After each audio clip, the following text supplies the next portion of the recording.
راستی بشید بغلش.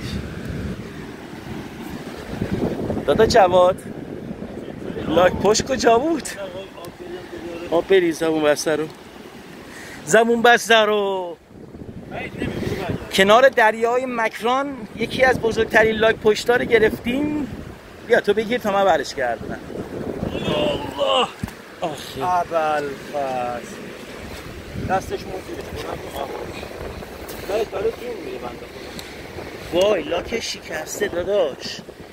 انقدر دیشب تا حالا مونده زبون بسته. ها چیه؟ باز بگیری آره دستتو کنده. خوشگلم چته؟ چیه؟ ها خوشگله. بنده خدا گفت باید بیا بکشمش سمت دریا. بیا تو نگرد تو ما ببرم. نه بلندش میکنم.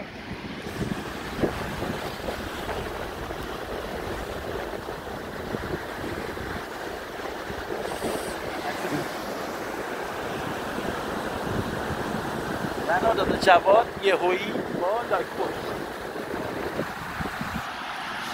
بیا نگرش تا بلندش کنم ببرمش. چجوری میخوای بلندش کنی؟ تنه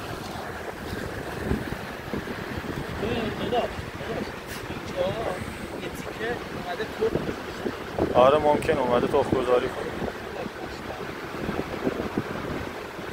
سنگینه ولی نمیتونه بلند کنه. اوه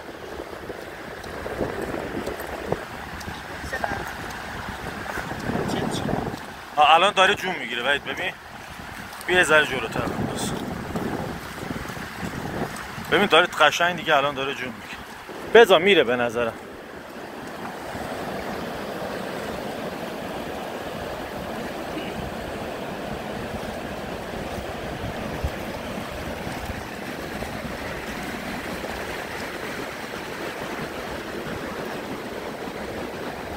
میخواد بره ولی نمیتونه وید.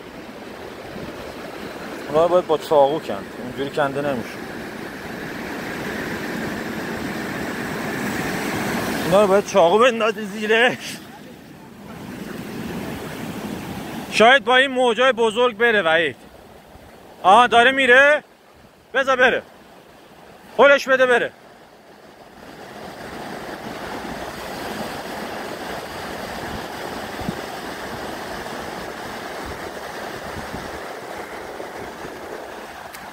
هنوز مونده اونجا ولی میره. با موجا میره نمیره.